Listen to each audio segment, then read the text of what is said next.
सबसे पहले तो जो कोर्स का नाम ही है ऑर्गेनाइजेशनल बिहेवियर, तो क्या आता है ये चीजें मैं टीम्स पे भी रख दूंगा। और अभी क्या चल रहा है, टीम्स पे ही चल रही है सारी चीजें या शेयर फोल्डर चल रहा है? चलो सारी चीजें। तो सबसे पहले एक जो बुक है, और बुक की स्लाइड्स भी बहुत आराम से अवेलेबल हो जाती है, उसी को मैंने कंपाइल किया है थोड़ा सा। सबसे पहले तो यार आप लोग ये बताओ ना कि ऑर्गेनाइजेशनल बिहेवियर जो नाम आपको पता चल रहा है, इससे क्या समझ में आता है, क्या हो रहा होगा इस कोर्स में। और वो ये कि यार तुम लोगों के साथ दूसरा कोर्स है तो आराम से, और मैंने यही बोला कि ये जो कोर्स है इसको हमने क्या करना है, डिस्कस करना है। ऐसे खामोश बैठे रहेंगे तो फिर जो कोर्स का जो असल मजा है वो नहीं आएगा। ठीक है, और ये वैसा कोर्स नहीं है जिस तरह के आपके टिपिकल टेक्निकल कोर्सेज होते हैं जिसमें जो टीचर कह रहा है वही बात सही है। ये क्या होगा कि जो हम बुक फॉलो कर रहे हैं स्टीफन रॉबिन्स की, वही बुक मेरे ख्याल में टीम्स पे जो लोग हैं उनको भी स्क्रीन शेयर करा के मैं, ठीक है, अब उनको भी ये बुक जो है नजर आ रही होगी। और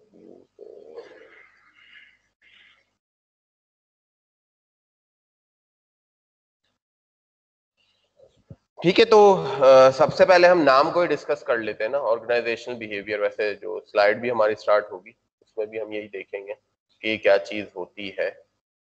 क्या तुम लोगों को थोड़ा सा क्या समझ में आ रहा है नाम से?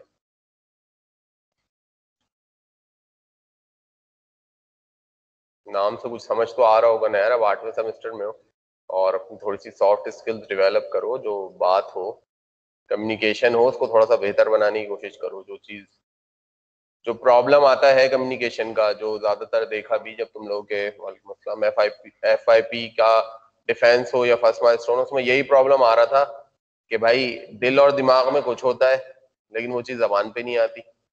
जबान पे जो चीज आती है वो सामने वाले को समझ में नहीं आती। ठीक है, फिर सामने वाला जो कन्वे करता है किसी और को अगर बता रहा होता है कि ये लोग ये काम कर रहे हैं, या आपके बारे में कुछ बता रहा होता है, वो कुछ और बता रहा होता है। तो ये हम लोग का जो एक पाकिस्तानी की जो सोसाइटी है, ये एक प्रॉब्लम है। तभी जो है मिसकॉन्सेप्शन क्रिएट होते हैं। हम ये इंटरपर्सनल स्किल्स देखेंगे और इस कोर्स में भी। तो यही वजह, अगर ऑर्गेनाइजेशन में भी ये चीज हो तो ऑर्गेनाइजेशन में भी तुम्हें पता है कि अगर इस तरह की चीजें हो रही होंगी कि अगर आप कम्युनिकेशन या अपनी बात को सही से नहीं कह सकते तो फिर क्या वो कॉन्फ्लिक्ट आते हैं, वो सारी चीजें हम देखेंगे। बहुत मजेदार सा कोर्स है। थोड़ा सा हो सकता है शुरू में तुम्हें बोरिंग लगे क्योंकि सारी चीजें नहीं, आज वैसे भी पहला लेक्चर है, इसलिए कोई ऐसी चीज समझाने वाली मैं नहीं करूंगा, सिर्फ एक इंट्रोडक्शन होगा। पहली क्लास वैसी हमारी मिस हो गई थी, थोड़ा सा एक इमरजेंसी आ गई थी, तो थोड़ा सा बता दो ना यार, कोई कुछ थोड़ी होगा या मार्क्स डिडक्ट थोड़ी होंगे, क्या पता मिल ही जाए। इस नाम से क्या पता चल रहा है ऑर्गेनाइजेशनल बिहेवियर?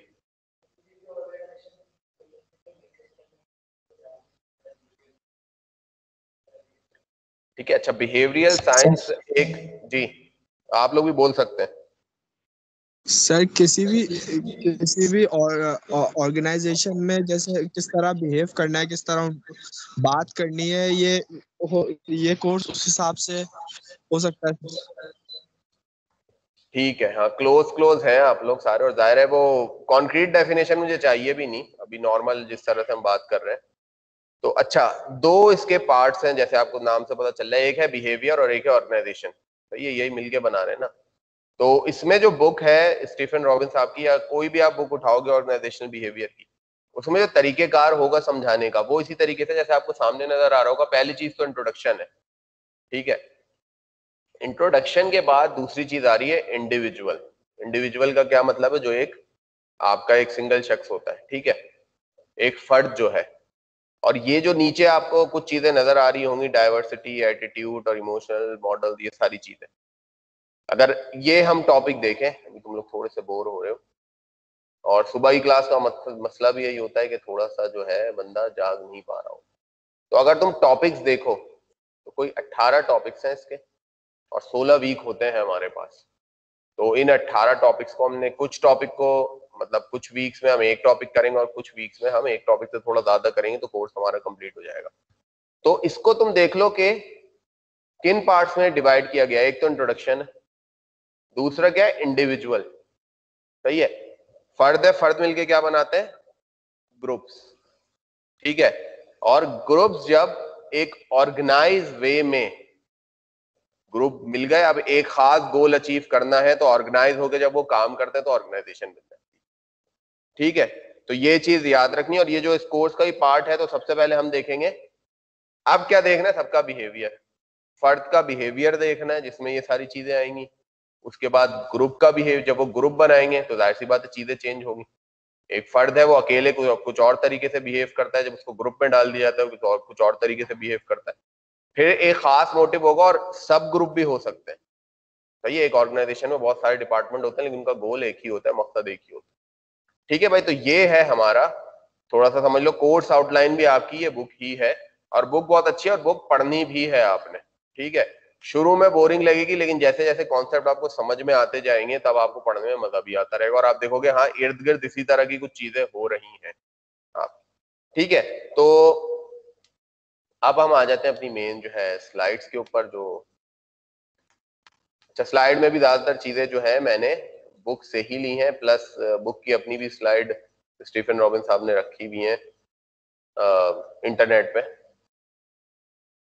तो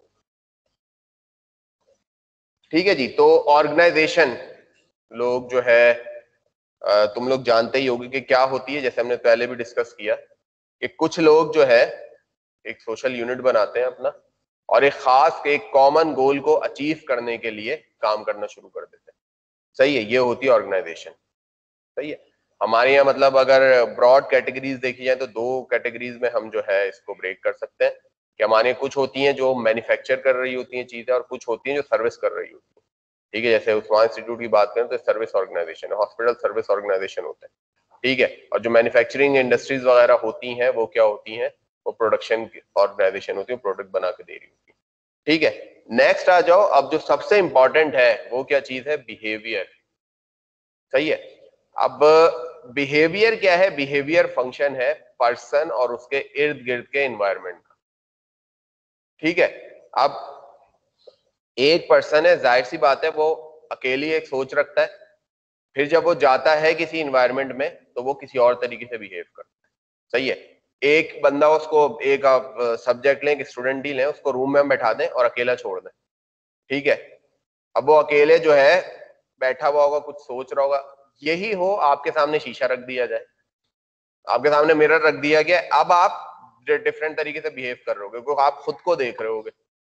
सही है, प्लस आपकी नजर पड़े उस रूम में एक सीसीटीवी कैमरा भी है, शायद आपको कोई और भी मॉनिटर कर रहा है, आपको कहीं इंटरव्यू देने गया, आपको इंतजार के लिए बैठा दिया गया, फिर आपका बिहेवियर चेंज हो जाएगा। तो बिहेवियर चेंज होता रहता है, जब आप अकेले होते हो आप किसी और तरीके से बिहेव करो तो फिर आपको ही दिखा दिया जाए कि भाई आप बिहेव करते हुए कैसे लग रहे हो, तब आप चेंज करते हो, और फिर आपको ये पता चले कि आपको और लोग भी देख रहे हैं, तो आप थोड़ा सा बिहेवियर अपना और चेंज करते हो। तो हम ये देखेंगे और इन्वायरमेंट से रिलेटेड चीजें ही हम जो है देखते आएंगे, और देखेंगे कि ये तो क्या चीज है ये ऑर्गेनाइजेशन बिहेवियर, ओवरऑल डेफिनेशन इसकी क्या बनेगी। जो मुझे सबसे अच्छी लगी, बहुत सारी डेफिनेशन मिलेंगी तुम्हें इंटरनेट पे, बुक में भी और डिफरेंट जगहों पे, लेकिन मुझे जो सबसे सही लगी इंजीनियर के एतबार से, मुझे वो यही लगी कि systematic study how people behave in organization. Systematic study, अच्छा तुम लोगों ने पहले भी कोई ह्यूमैनिटीज वगैरह के कोर्स पढ़े होंगे, सोशल साइंसेज के कोर्स पढ़े होंगे, जो नॉर्मल हमारी साइंस होती है, जैसे इंस्ट्रूमेंट एंड मेजरमेंट था या तुम लोगों का ईएमएफटी था, इसमें जितने भी रूल्स और लॉ थे वो क्या थे, एविडेंस बेस्ड थे सारे। ठीक है, मतलब एक कह लो कि यूनिवर्सल ट्रुथ थे ये, जिनकी नफी नहीं कर सकते। उसके बाद जो उससे थोड़ी सी, या चलो उसको उल्टा लेके चलते हैं, सबसे पहले जो सोशल साइंस में जो थ्योरीज आती हैं वो होती है इंट्यूशन बेस्ड, क्या सारा ही है, आप तुक्का लगा रहे हो तो यार ऐसे होगा तो ऐसे होगा, ऐसे होगा ऐसे होगा, और फिर वो बातें जो है बड़े बूढ़ों की वो चलती हुई आ रही होती है, वो आपके जहन में ऐसे बैठ जाती हैं कि यार ऐसा होता होगा, लेकिन वो कोई सिस्टमैटिक उसका एविडेंस नहीं होता, कोई डाटा कलेक्ट करके ये बात प्रूव नहीं कर रहा होता कि आप ऐसे करोगे तो ऐसा ही होगा। सिस्टमैटिक स्टडीज में क्या होता है कि जो बातें होती हैं उनका फिर डाटा लेके रिकॉर्ड किया जाता है। जैसे आप देखते होंगे कि एमबीए के स्टूडेंट अपने फाइनल थीसिस में क्या करते हैं, कुछ फॉर्म दे देते हैं आपको पढ़ने के लिए, फिर वो डाटा जाता है प्रॉपर तरीके से उस पर, जो आपकी स्टेटिस्टिक्स लग के रूल्स होते हैं, वो सारी चीजें अप्लाई होती हैं और उसके बाद जो रिजल्ट आता है उसको शो करते हैं कि हाँ ये एक सिस्टमेटिक स्टडी हमने की और फिर हम ये बात कर रहे हैं, तो उसका सबूत भी हमारे पास है, उसका एविडेंस भी है। ठीक है, तो ये सिस्टमेटिक स्टडी है, सिर्फ जो है कयास आराइयां पे मबनी नहीं है, इंट्यूशन बेस्ड नहीं होती। और भी डेफिनेशन है ऑर्गेनाइजेशनल बिहेवियर की, वो तुम लोग पढ़ोगे तुम्हें मिल जाएगी, जिसको जो सूट करता हो वो सही है, कोई ऐसा नहीं है। इस कोर्स की सबसे अच्छी बात ही यही है। ठीक है, अच्छा अब पर्पस क्या है? पर्पस अगर एक फर्द के हिसाब से देखें तो क्या है कि सबसे पहले क्या करना है आपने, जब ये कोर्स आप पढ़ लेंगे तो आपको जो आपकी अंडरस्टैंडिंग है समझने में ऑर्गेनाइजेशन को, और मुझे ऑर्गेनाइजेशन में किस तरीके से काम करना है, इस चीज को आपको समझना आ जाएगा। ठीक है, और ये इंपॉर्टेंट भी इसलिए है, आगे भी वो सारी बातें आएंगी कि जिंदगी में जो इंसान है वो क्या है, सोशल एनिमल है, वो अकेले नहीं रहता, या तो किसी के लिए काम कर रहा होता है या काम करवा रहा होता है। सही है, तो दोनों चीजों में आपको जब तक सामने वाले का बिहेवियर नहीं पता होगा, आप अपने एक दोस्त के साथ रहते हैं, आपकी दोस्ती होती है, आपको पता चल जाता है कि यार इस बातों से ये गुस्सा हो जाता है, नाराज हो जाता है, और ये बातें इसको अच्छी लगती है। सही है, फिर आपके हाथ में उसका बिहेवियर आ जाता है। जैसे मैं एक सिंपल सी बात करूं कि किसी भी ऑर्गेनाइजेशन में जो एचआर डिपार्टमेंट होता है, उसके हाथ में होता है कब एम्प्लॉय को खुश करना, कब नाराज कर देना। सही है, कह दें कि भाई आपका छोटा सा इंक्रीमेंट वगैरह लग रहा है, लोग खुश हो गए। अब साल के एंड में लोगों को इंतजार है इंक्रीमेंट का, इंक्रीमेंट नहीं लगाया, वो पूरा समझो पूरी बॉडी लैंग्वेज सब कुछ सारा एम्प्लॉय को डाउन कर सकता है। तो ये भी हम देखेंगे कि तुम लोगों ने शायद पढ़ा भी हो, शायद एक कोर्स ह्यूमन रिसोर्स मैनेजमेंट, पढ़ा ही नहीं पढ़ा है? वो कोर्स होता तो है खैर।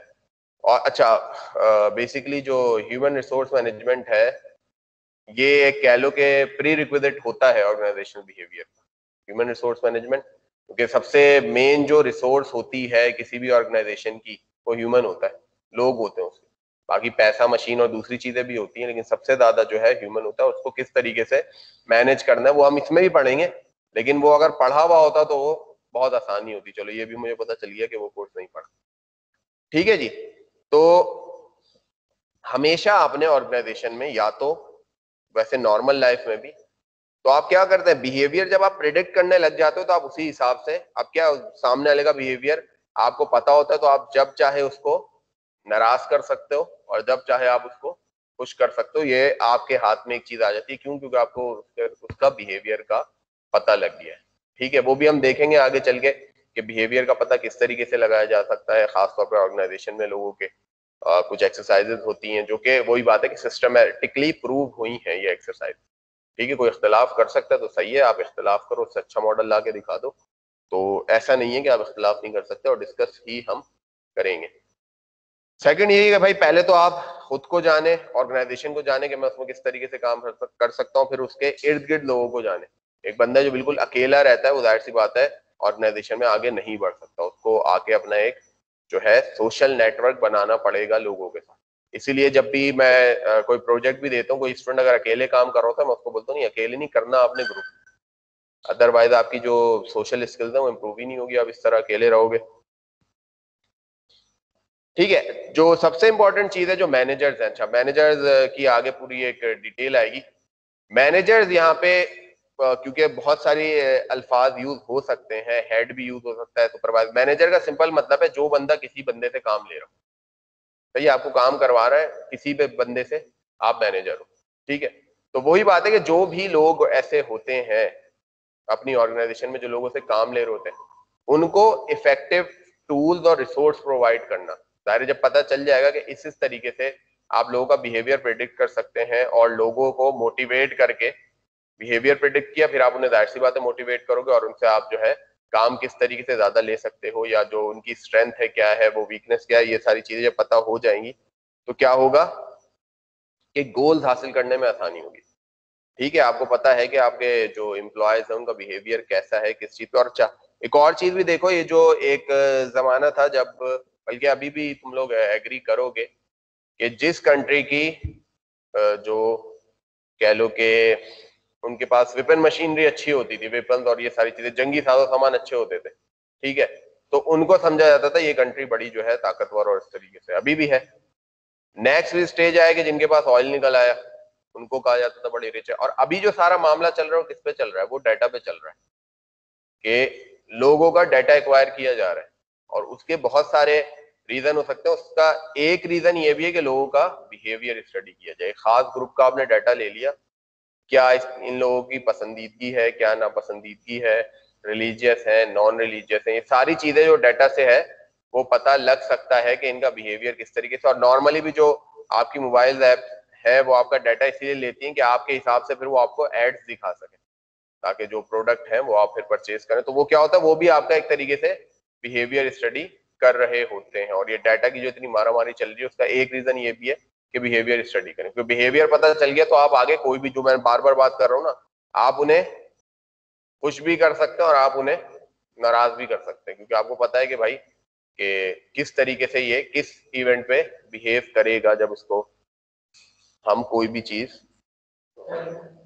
ठीक है, तो अब क्या जो फील्ड है पूरी ओवरऑल, या जो हमारा कोर्स है उसमें हम क्या करेंगे, बार बार मैं सेम बातें ही करे जा रहा हूं कि किस तरीके से आप इन्फ्लुएंस कर सकते हैं, या वो चीजें जो इन्फ्लुएंस कर सकती हैं किसको, इंडिविजुअल को, ग्रुप को, ओवरऑल स्ट्रक्चर या ऑर्गेनाइजेशन के बिहेवियर को।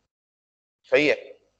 क्यों करना है ये, ताकि जो ऑर्गेनाइजेशन की इफेक्टिवनेस है, एफिशिएंसी है, जो उसकी प्रोडक्टिविटी है वो इंक्रीज हो। एट द एंड गोल तो यही होता है ना, जब सारे लोग खुशी खुशी काम करेंगे तो क्या होगा, ऑर्गेनाइजेशन आगे बढ़ेगी। ठीक है जी, तो ये है आपकी ऑर्गेनाइजेशनल बिहेवियर। और इसमें बार बार वही चीज जो रिपीट हो रही है वो यही है कि एक चीज याद रखनी है आपने, जो बुक का भी पैटर्न है, कि इंडिविजुअल सबसे पहले स्टडी होगा, फिर ग्रुप स्टडी होगी कि ग्रुप में किस तरीके से बिहेवियर चेंज होता है, और फिर ऑर्गेनाइजेशन में रहते हुए कौन कौन सी चीजें होती हैं। इसमें मुझे सही से पता नहीं शेर वो याद है या नहीं है, तो अल्लामा इकबाल के ही दो शेर हैं, इसी में समझ लो ये ऑर्गेनाइजेशनल बिहेवियर। वैसे तो उन्होंने किसी और मकसद के लिए कहा होगा, लेकिन हम यहाँ पे ओबी पे भी अप्लाई कर सकते हैं। तो उसमें जो है वो कहा गया है कि जो है, अफराद के हाथों में कौम की तकदीर, हर फर्द है मिल्लत के मुकद्दर का सितारा। तो इंडिविजुअल भी जब काम करे तो वो, उसने काम करना है तो वो आगे लेके जा सकता है कौम को। ठीक है। इसी तरह उन्होंने एक और जो है बात की है, लेकिन इसी नजम का शेर है या कोई और शेर है, लेकिन उन्होंने एक और कहा है कि फर्द कायम रफ्ते मिल्लत से है तन्हा कुछ नहीं, मौज है दरिया में और बैरून दरिया कुछ नहीं। तो ये भी बता दिया कि भाई फर्द अगर अकेले रहेगा तो कुछ नहीं होगा, जब तक वो आके सोशल नहीं होगा, ग्रुप में काम नहीं करेगा। अकेले काम किए जा रहे हैं उसका इफेक्ट इतना नहीं होता जितना आप ग्रुप में आके काम करते हैं। और ग्रुप में सही से काम करो। यहाँ पे ये भी है कि आगे हम सारी चीजें देखेंगे, कॉन्फ्लिक्ट आएगा तो क्या होगा। अच्छा, ऑर्गेनाइजेशनल बिहेवियर कोई इट सेंस एक कोर्स नहीं था। बिहेवियर को स्टडी करने के लिए डिफरेंट कोर्सेज होते हैं, उनके टॉपिक्स लिए गए और यही देखा गया कि ये आपको 5 डिफरेंट कोर्सेज या 5 डिफरेंट डिसिप्लिन के नाम यहाँ पे बताए जाएंगे। और रीजन ये था कि या तो ये सारे कोर्सेज पढ़ लो आप, ठीक है, अब ये सारे हर ग्रेजुएट को तो पढ़ा नहीं सकते, लेकिन क्या हुआ कि उसके कुछ टॉपिक्स निकाल के उन फील्ड से आपका ऑर्गेनाइजेशनल बिहेवियर का कोर्स डिजाइन किया गया। जैसे एक है सबसे पहले साइकोलॉजी, आपकी नफ्सियात। ठीक है, नफ्सियात, ये साइकोलॉजी बेसिकली टारगेट किसको करेगा, इंडिविजुअल को। और ये जो सारे टॉपिक हैं, लर्निंग, मोटिवेशन, पर्सनालिटी, ये सारी चीजें, अब ये लंबी नहीं करना चाह रहा मैं, तो ये सारी चीजें क्या है आप जो है इसमें पढ़ोगे। तो ये सारे टॉपिक कहाँ से निकाले गए, साइकोलॉजी से। ठीक है, और ये साइकोलॉजी किसको टारगेट कर रहा होता है कि इंडिविजुअल को ज्यादातर। सही है, कि ह्यूमन किस तरीके से, इंसान की नफ्सियात किस तरीके की होती है। इसके बाद आ जाओ कि वही बात है कि जब फर्द आगे सोशल होगा लोगों से तो किस तरीके से वो आसपास के लोगों के साथ मेल जोल रखता है। तो सोशियोलॉजी एक और फील्ड आ गई, और उसकी भी जो है कुछ टॉपिक्स हैं, जैसे ग्रुप है, work, team, communication, power, conflict. जाहिर है 7 लोग मिलेंगे तो उनमें फिर किसी ना किसी बात पे कॉन्फ्लिक्ट भी होगा, तो वो कैसे रिजॉल्व करते हैं और किस तरीके से देखी जाती हैं चीजें।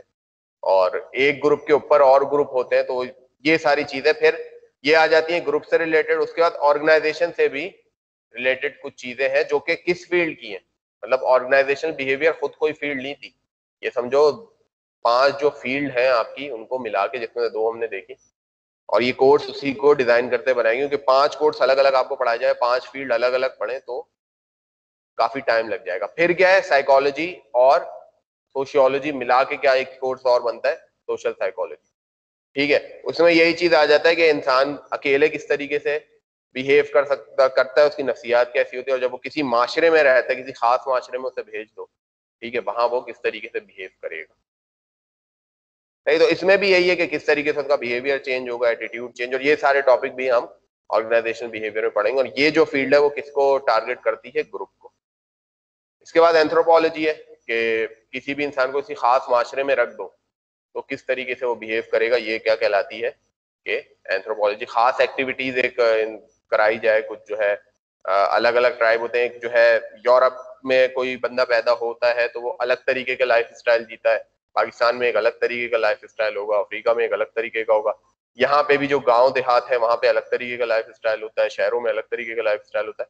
तो उससे क्या इफेक्ट पड़ता है इंसान के ऊपर, ग्रुप्स के ऊपर, और फिर वही बंदा अगर ऑर्गेनाइजेशन में काम करेगा तो कल्चर, इन्वायरमेंट और ये सारी चीजें ये हमने वहां से उठाई। तो ये डिफरेंट फील्ड है। और फिर वही बात कि जब ग्रुप में बंदा काम करता है तो कॉन्फ्लिक्ट आते हैं और तजाद होते हैं, प्लस हर किसी की ख्वाहिश ये होती है कि वो लीड करे, या तो सरेंडर कर जाता है कि नहीं भाई मैं इस काबिल नहीं हूं कि इस बंदे को मैं लीड कर सकूं, या फिर या किसी को लीडर मान लेता है, लीडर बनने की कोशिश करता है। तो ये पूरी क्या होती है, ये पॉलिटिक्स होती है। ठीक है, यहाँ पे सियासत इन्वॉल्व हो जाती है पूरी। ठीक है जी, तो ये भी हम देखेंगे। तो पॉलिटिकल साइंसेस के जो कुछ टॉपिक है, ऑर्गेनाइजेशन में भी सियासत होती है, देखेंगे हम। और ये बेसिकली किसको, ऑर्गेनाइजेशनल या ऑर्गेनाइजेशनल सिस्टम को टारगेट करता है। तो ये जो है तमाम कोर्सेज, पता नहीं तुम लोग को नजर आ रहे हैं, ये वैसे बुक की ही डायग्राम है। तो बुक भी मैं शेयर फोल्डर पे भी रख दूंगा, टीम्स पे भी रख दूंगा। ठीक है जी, तो ये जो सारी फील्ड्स हैं ये अलग अलग जो है कंट्रीब्यूट कर रही हैं। इसमें से एक चीज आई थिंक गायब है, सोशियोलॉजी गायब है। ठीक है, तो जो 5 फील्ड है इनको मिला के एक आपका कोर्स बनाया गया। ठीक है, तो ये कोर्स ऐसी नहीं है, इस कोर्स का पढ़ने का मकसद ये है कि आपने समराइज वे में आपने साइकोलॉजी भी पढ़ ली, सोशियोलॉजी भी पढ़ ली, आपने सोशल साइकोलॉजी भी पढ़ ली, आपने जो है एंथ्रोपोलॉजी भी पढ़ ली, ये पॉलिटिकल साइंस भी आपने पढ़ ली। ठीक है, तो ये सारे कोर्सेज आप पढ़ लोगे। रीजन क्या होता है, क्योंकि इंजीनियर का मसला यही होता है कि जो हम टेक्निकल कोर्सेज पढ़ते हैं तो हमें टेक्निकल नो हाउ मशीन के बारे में तो बहुत हो जाती है, लेकिन हमारा जो सामने वाला फेलो ह्यूमन है उसके बारे में पता नहीं होता। ठीक है, कम्युनिकेशन अभी भी एक मसला यही आता है कि जो यहाँ पे भी मैनेजमेंट के लोग हैं, अगर कोई कुछ बात करते हैं, कुछ ईमेल करते हैं, तो बिटवीन द लाइंस जो बात होती है वो हमें पता ही नहीं होती। ठीक है, जैसे मशीन होती है ना कि कुछ कोई बात उसकी समझ में नहीं आती, मतलब उसका एक प्रॉपर सिंटेक्स होता है, अगर आप उससे थोड़ा सा भी आउट जाओ सिंटेक्स एरर दे देती है।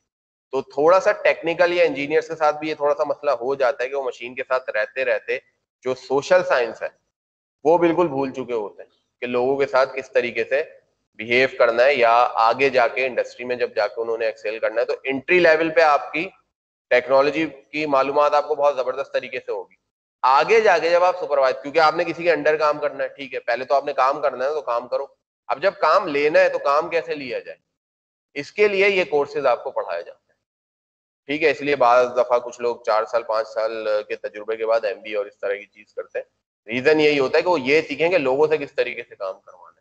तो ये एक ऐसी तस्वीर है, ये भी बुक में ही थी आपकी, कि सोशल साइंटिस्ट वो लोग होते हैं जिन्हें ये तो नहीं पता होता कि साइंस क्या है, इलेक्ट्रिसिटी क्या है, या फ्राडे लॉ क्या है, लेकिन उन्हें ये पता होता है कि किसी इंसान का बिहेवियर जानना है तो वो आप कैसे जान सकते हैं। तो आपके लिए अच्छी बात ही होगी कि मशीन का तो पहले ही पता है, थोड़ा बहुत आपको इस चीज का ही पता चलेगा, और अपने इर्द गिर्द जब तुम देखोगे तो ये चीजें हो रही होंगी। इस कोर्स से जो जो चीजें पढ़ते जाओ बार बार उसको देखना भी कि रियल लाइफ में इर्द गिर्द ऑर्गेनाइजेशन हो। यूआईटी में भी, यूआईटी एक ऑर्गेनाइजेशन है, तुम लोग इसका पार्ट बने हो, यहाँ पे भी तुम लोग देख सकते हो कि हाँ भाई किस तरीके से सारी चीजें हो रही है। घर भी एक ऑर्गेनाइजेशन होता है, वहां पे भी तुम देखोगे कि एक लीड होता है, एक काम करवाने वाला होता है, या करवाने वाली होती है, उसके बाद जो है नीचे कुछ लोग काम करने वाले होते हैं। भाइयों में भी कुछ लोग काम करते हैं, कुछ लोग काम नहीं करते। इसी तरह चार चार लोग कहीं बैठे हुए बात कर रहे होंगे, उनमें एक आपको लगेगा कि हाँ भाई ये लीडर लग रहा है, ये मैनेजर लग रहा है, ये काम करवाने वाला लग रहा है, बाकी उसको सुन रहा है। ठीक है, और हो सकता है फिर उसके बाद एक बंदा और ऐड हो तो पता चलो उससे भी ऊपर है। तो इस तरीके से 4 लोग यहाँ पे बैठते हैं, उनके बीच में एक लीडर होता है या मैनेजर होता है, जो काम करवा ले वो क्या है, वो मैनेजर है।